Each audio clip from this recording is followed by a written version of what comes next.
The freezer door opened at 3:17 a.m.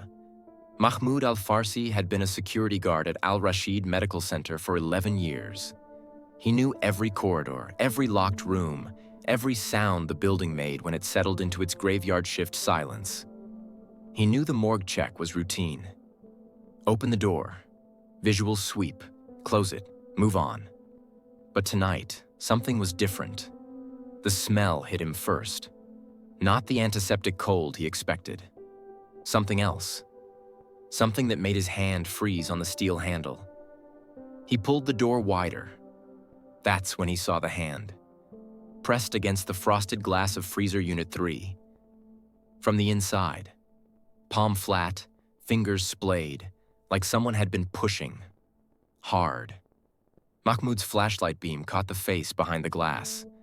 Eyes open, mouth slightly parted. A woman, young. Her skin had that bluish-white tint that comes when cold meets flesh for too long. But it was her uniform that made his knees buckle. Nurse's scrubs. Al-Rashid Medical Center. Still crisp. Still pressed. She wasn't supposed to be there. Not like that. Not breathing her last behind steel meant for the already dead. His radio clattered to the floor as he yanked the freezer handle. The seal broke with a hiss. Cold air rushed out, carrying with it the truth that would shatter everything. She had been alive when the door closed. The scratch marks on the interior handle proved it. The 47 missed calls on her cracked phone screen confirmed it. And the timestamp on her last outgoing text, sent at 11:15 p.m., exactly 4 hours and 2 minutes before Mahmoud found her, explained it. "I'm ending it tonight. He needs to know I'm done." By midnight, Sarah Mitchell was already cold. They said she wandered in by accident, that she was confused, disoriented, that the door malfunctioned and trapped her, that it was a terrible, tragic accident in a state-of-the-art facility where accidents like this simply don't happen. They were lying. Sarah Mitchell was 29 years old, British, Manchester-born. She'd spent 3 years in Dubai, working the overnight shifts at one of the city's most prestigious private hospitals. She was the kind of nurse patients requested by name, the kind who stayed late when understaffed, the kind who believed that caring was a calling, not a career. She was also the kind who fell in love with the wrong man. Dr. Rashid Al-Mansouri was everything Sarah thought she wanted. Brilliant cardiac surgeon. 42. Handsome in that distinguished silver-at-the-temples way. He wore suits that cost more than her monthly rent. He drove a black Mercedes S-Class. He spoke 4 languages. He was married. Everyone at Al-Rashid knew about the affair. The whispers started 3 months in. Supply closet meetings. His hand on her lower back during rounds. The way she blushed when he entered the nurse's station. The expensive Cartier bracelet she tried to hide under her sleeve. But knowing and speaking are 2 different things, especially when the man in question performs 90 surgeries a year at $50,000 each. Especially when his father-in-law sits on the hospital's board of directors. So everyone knew. And no one said anything. Until Sarah decided she was done being a secret. Her sister, Emma, received the text at 11:15 p.m. Dubai time. 7:15 p.m. in Manchester. Emma was making dinner when her phone lit up. "I'm ending it tonight. He needs to know I'm done. I can't keep being the woman he hides. I can't keep pretending this is enough. If he won't choose me, I'm walking away. I'll call you after. I love you." Emma texted back immediately. "Be careful, please. These men don't like being told no." Sarah read it. The blue check marks confirmed that. She never responded. By 3:17 a.m., when Mahmoud's flashlight found her face behind frosted glass, Sarah Mitchell had been dead for approximately 2 hours. Her core body temperature was 51 degrees Fahrenheit. The forensic report would later note that she'd survived for at least 30 minutes inside that freezer. Maybe longer. Conscious for most of it. Screaming for some of it. Clawing at the door for all of it. The question wasn't how she died. The question was how a nurse ends up locked in a morgue freezer in a hospital with 24-hour security, keycard access on every door, and cameras in every corridor. The answer would take 8 days to surface. And when it did, it wouldn't just destroy one man's life. It would expose an entire system built on silence. If you think this is just another tragic accident in a foreign country, you're about to be proven wrong. What happened in that hospital basement rewrote everything investigators thought they knew about medical facilities and the people we trust with our lives. Subscribe now, because what comes next will make you question every sterile corridor you've ever walked through. Sarah Mitchell didn't plan to fall in love in Dubai.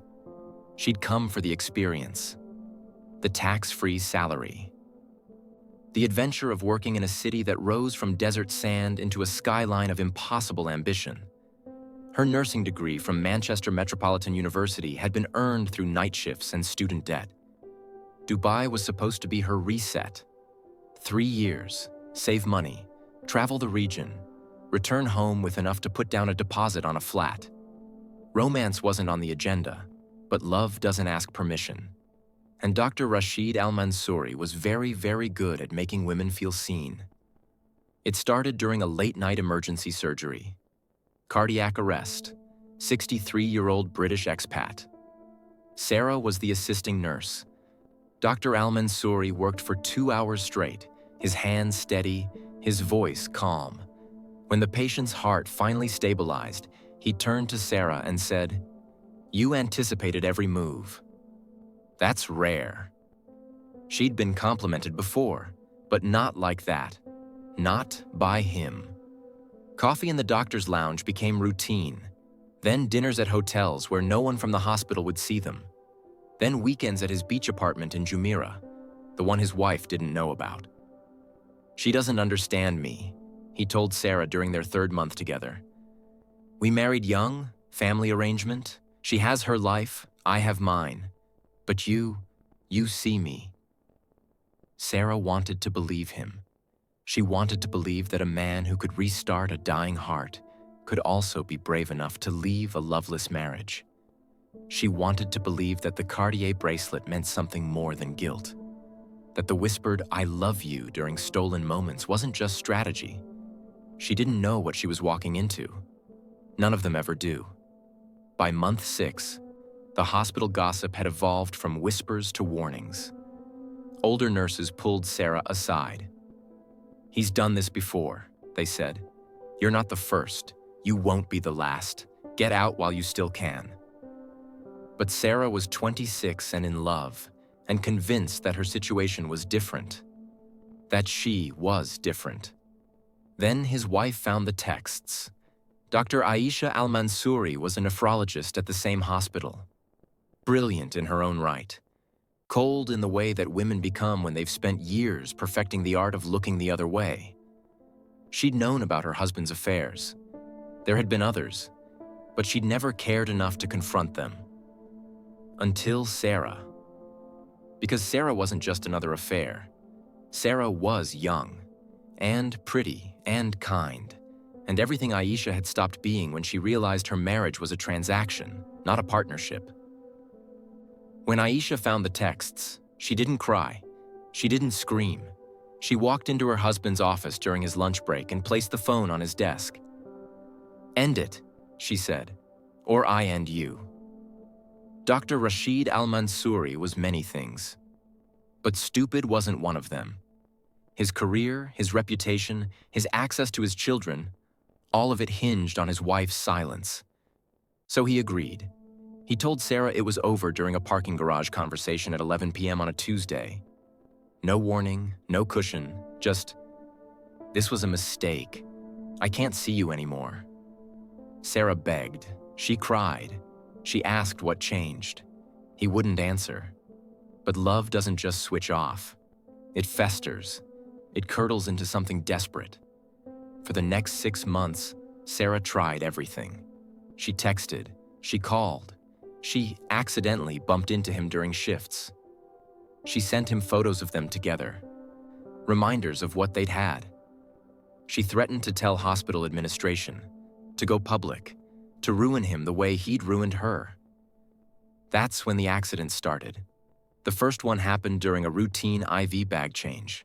Sarah was administering fluids to a post-op patient when the patient began seizing. Violent, uncontrollable. The crash team saved him, but the investigation revealed contamination. A cleaning agent somehow mixed into the saline. Sarah was blamed. Negligence, they called it. She was suspended for 2 weeks. The second accident was subtler. Sarah was scheduled for a solo night shift in the basement storage level, a shift that never existed on any official roster. When she arrived, the lights wouldn't turn on. The keycard access to the exits malfunctioned. She spent 40 minutes trapped in the dark before a janitor heard her screaming. Hospital administration called it a scheduling error. But Sarah wasn't stupid either. She knew what was happening. She knew who was behind it. On the night of October 23, 2023, Sarah sent her sister one final message. "I'm ending it tonight. He needs to know I'm done." She wasn't just ending the affair. She was ending the silence. The security footage from Al-Rashid Medical Center tells a story in timestamps. 10:47 p.m. Sarah Mitchell enters through the staff entrance. She's wearing her navy blue scrubs, hair pulled into a ponytail. She swipes her keycard. The system logs her entry. 11:03 p.m. Sarah is seen on the third-floor corridor camera, entering the medication storage room. She's alone. She exits 4 minutes later, carrying nothing. 11:15 p.m. Her phone pings the hospital's Wi-Fi network. Location, third-floor break room. This is when she sends the text to her sister. 11:31 p.m. Dr. Rashid Al-Mansouri's Mercedes enters the parking garage. He's not scheduled to work tonight. His keycard accesses the private elevator reserved for senior staff. 11:52 p.m. Corridor camera on basement level 2 captures both Sarah and Dr. Al-Mansouri walking toward the morgue wing. She's gesturing, animated. He's walking slightly ahead, hands in his pockets. 12:14 a.m. Dr. Al-Mansouri returns to the elevator. Alone, his expression is blank. He wipes his hands on his slacks. 12:16 a.m. His Mercedes exits the parking garage. 12:17 a.m. Camera feed in the basement corridor goes black. Technical malfunction, according to the maintenance log. 12:35 a.m. Morgue exterior camera, which had been disabled for scheduled maintenance, remains off. Sarah's phone stops pinging the Wi-Fi network at 12:11 a.m. She's found at 3:17 a.m. 18 minutes of footage are missing. 18 minutes during which Sarah Mitchell went from a woman demanding answers to a body behind frosted glass. Coincidences that smelled like bleach and desperation. Mahmoud Al-Farsi would never forget the sight. The way her fingers were curled against the glass. The way her hair had frozen in strands across her face. The way her eyes looked like they were still asking, why? He called it in immediately. Hospital security. Then Dubai police. Then, because Sarah was a British national, the consulate. The response was chaos dressed as procedure. Dr. Al-Mansouri was questioned as a formality. "I was here to pick up surgical notes," he said. "I saw her in the corridor.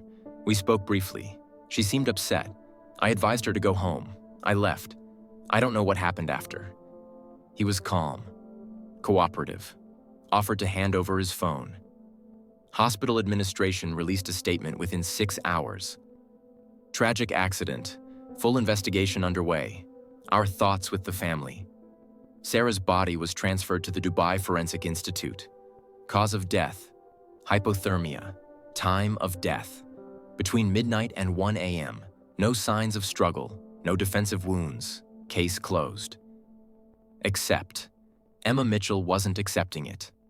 She flew to Dubai 3 days after her sister's death. She demanded to see the footage, the reports, the morgue. She screamed at hospital administrators until security escorted her out. She contacted every journalist who would listen. Most ignored her. Another dead foreign worker in a city built on their labor. Another family demanding answers in a place where questions are considered rude. But one investigator at Dubai police didn't ignore her. Detective Samir Hassan had worked homicides for 12 years. He'd seen enough accidents to know when something didn't fit.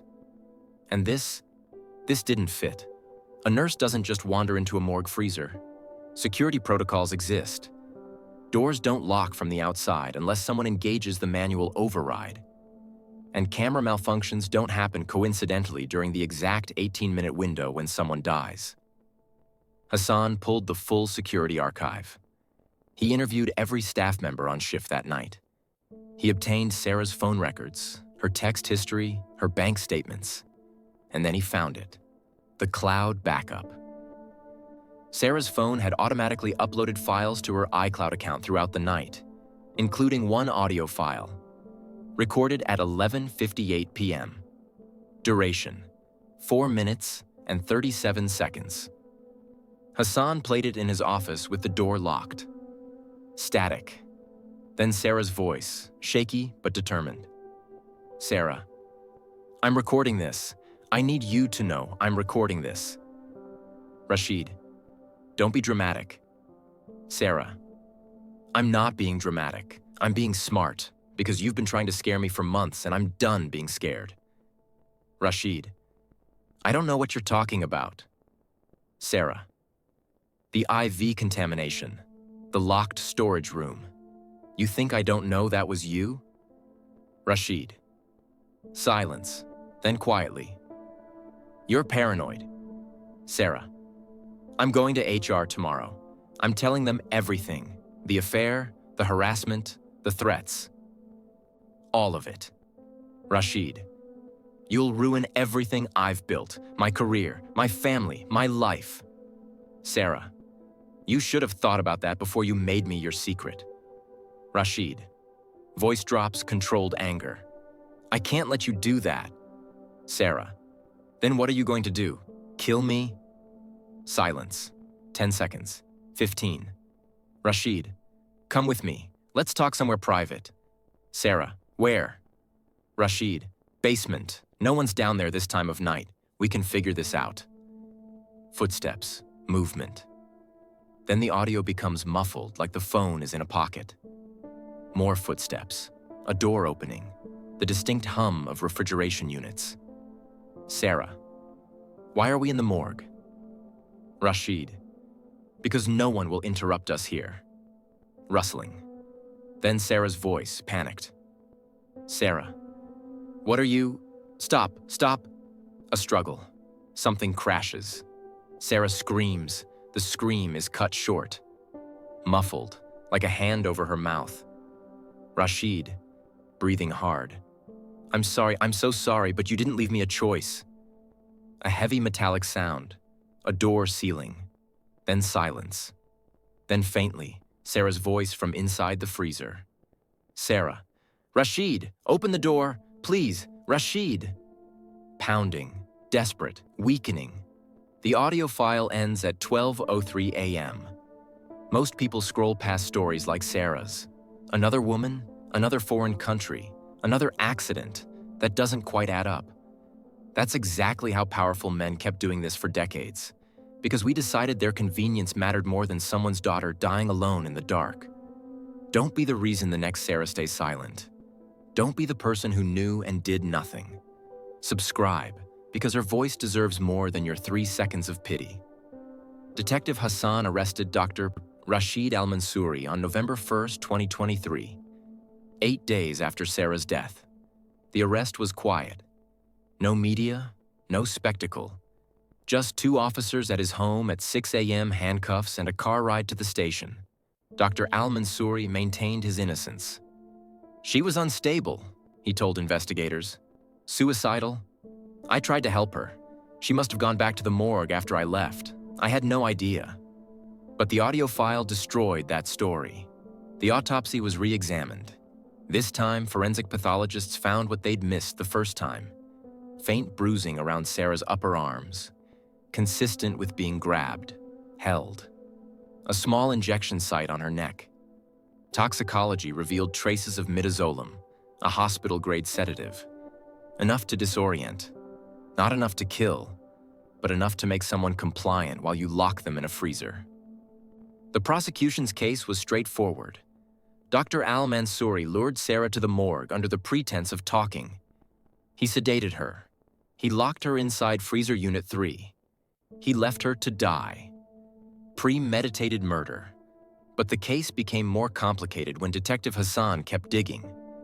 Because Rashid Al-Mansouri didn't do it alone. The missing 18 minutes of camera footage wasn't a malfunction. It was deleted. Manually. From the security office. By someone with administrative access. That someone was Yusuf Al-Nouri, head of hospital security, 13-year employee, Rashid's wife's cousin. When Hassan arrested Al-Nouri, the man broke within 2 hours. He called me at midnight, Yusuf confessed. He said there was a situation, that a nurse was causing problems, that he needed me to disable the basement cameras for 20 minutes. He said it was just to scare her, to teach her a lesson. I swear I didn't know he was going to. I didn't know. But he took 50,000 dirhams for his cooperation. Approximately $13,000. Deposited into his account the next morning. The camera operator, Hassan Al-Farsi, no relation to Mahmoud, also took money. 30,000 dirhams. His job was to erase the corridor footage and ensure the morgue camera stayed off. It wasn't passion. It was premeditation. It was conspiracy. It was murder dressed as mercy. And it was a pattern. Because when Detective Hassan pulled Dr. Al-Mansouri's employment records, he found something else. 2 other nurses had left Al-Rashid Medical Center abruptly in the previous 4 years. The first, Maricel Santos, Filipino, 27, worked at the hospital from 2019 to early 2020. Her employment file listed her departure reason as personal family emergency. But there was no exit interview, no forwarding address, just a notation, separated amicably. The second, Nadia Ibrahim, Egyptian, 31, worked from 2020 to 2021. Her file read, resigned, relocated. Hassan tracked both women. Nadia Ibrahim was found in Cairo, alive. But when Hassan contacted her through Egyptian authorities, she refused to speak. Her lawyer sent a brief statement. Ms. Ibrahim has no comment and wishes to be left alone. But her medical records told a different story. In March 2021, she'd been admitted to a Cairo emergency room with severe frostbite on her fingers. The attending physician's notes read, patient claims industrial accident, inconsistent with injury pattern. Maricel Santos was harder to find. She'd returned to the Philippines in February 2020. Hassan sent inquiries through Interpol. They located her in Manila. She agreed to speak, on the condition of anonymity. Her story was horrifyingly familiar. She'd had an affair with Dr. Al-Mansouri. It ended badly. She threatened to report him. One night, she was called to the basement for inventory restocking, a task that didn't exist. The lights went out, the doors locked. She was trapped in a refrigerated pharmaceutical storage room for 6 hours before a janitor found her. She left Dubai the next week. He told me it was a warning, Maricel said over a crackling phone line. He said if I ever spoke about him, the next time I wouldn't be found in time. I believed him. So I stayed quiet. I moved home. I tried to forget. 2 nurses, 2 warnings. And then Sarah, who didn't stay quiet. Hospital administration denied any knowledge. Dr. Al-Mansouri's personnel file contained no complaints, they claimed. But Hassan found the complaint, filed by Nadia Ibrahim in 2021, submitted to HR. It detailed the affair, the threats, the accident. The complaint had been removed from the system by order of Dr. Karim Al-Mansouri, Rashid's uncle, chief medical officer. The system didn't just enable one man, it protected him. The trial lasted 4 months. Dr. Rashid Al-Mansouri was convicted of first-degree murder on March 14, 2024. sentenced to life imprisonment, no possibility of parole. Youssef Al-Nouri received 15 years for conspiracy and evidence tampering. Hassan Al-Farsi received 10 years for accessory to murder. Hospital administration faced no criminal charges. Insufficient evidence, the prosecutor said. Al-Rashid Medical Center released a statement. "We are committed to the safety and well-being of all staff. We have implemented new protocols to ensure such a tragedy never occurs again." The hospital is still operational. It still employs foreign nurses. It still has a morgue in the basement. The freezer was replaced, the cameras upgraded, the paperwork perfected. Everything looks clean now. Everything looks safe. Sarah Mitchell's mother, Linda, attended every day of the trial. She sat in the front row, directly behind the prosecution. She didn't cry. She didn't speak. She just stared at the man who killed her daughter. On the day of sentencing, the judge allowed her to make a victim impact statement. Linda stood. Her hands shook as she held a photo of Sarah. Graduation day, cap and gown. That wide smile that made everyone around her smile too. "My daughter believed in people," Linda said, her voice steady despite the tears. She believed that kindness mattered, that love was real, that speaking the truth was the right thing to do. She was wrong, and it killed her. She looked directly at Dr. Al-Mansouri. "You took my daughter and you threw her away like she was nothing, like she was disposable, like her life was less important than your reputation. I hope you spend every day for the rest of your life remembering the sound she made when she realized you weren't coming back. I hope it never lets you sleep." Dr. Al-Mansouri looked away. Sarah's sister, Emma, couldn't attend the trial.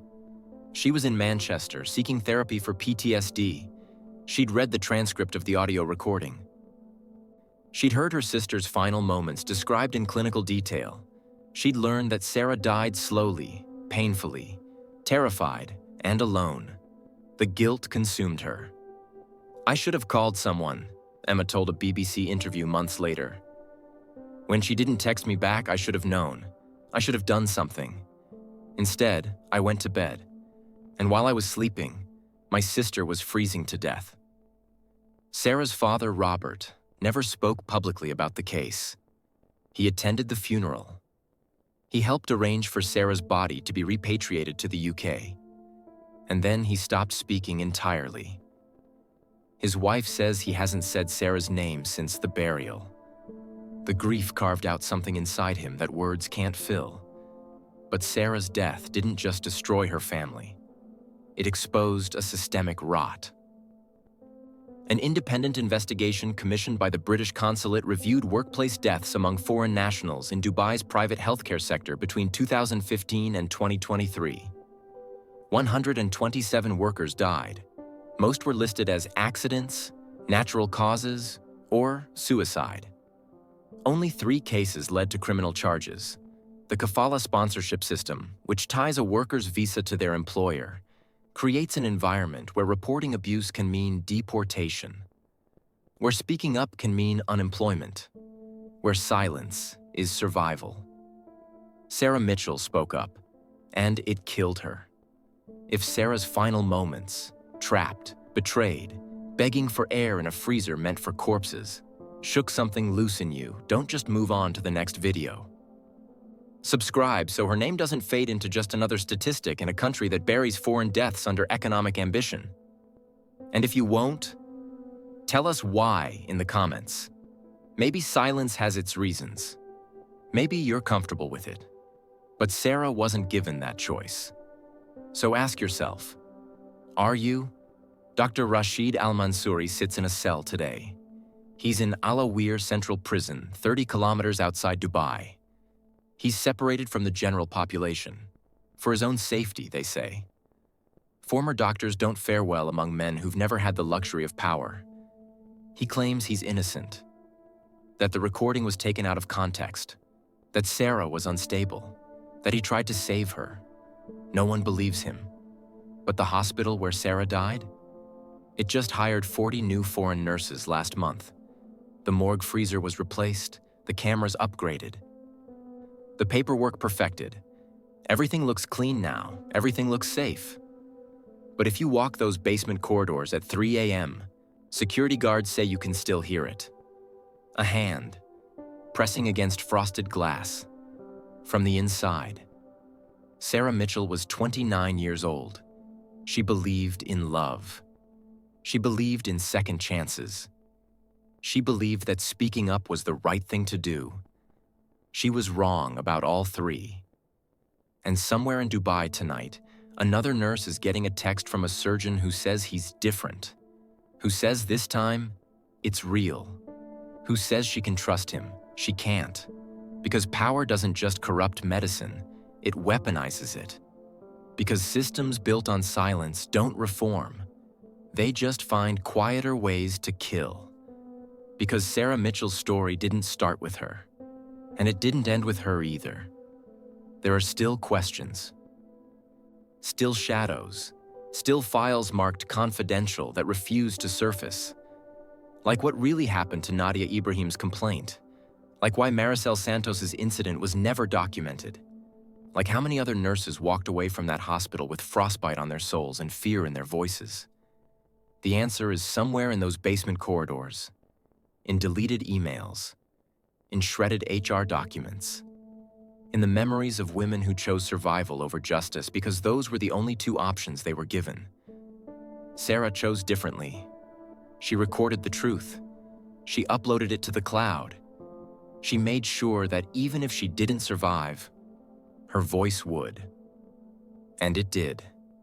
It echoed through a courtroom. It convicted a killer. It forced a system to, at least momentarily, acknowledge its rot. But systems have short memories. And powerful men always have friends willing to delete footage, remove complaints, and look the other way.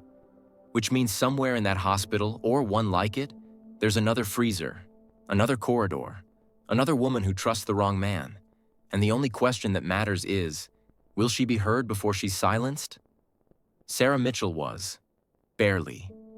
But if you think Sarah's case was the most disturbing one we've covered from Dubai's medical underground, you haven't heard about the pediatric unit at Al-Zahra Hospital, where 11 children died in 14 months, where every parent was told it was natural causes, where one doctor knew the truth and paid for it with her career.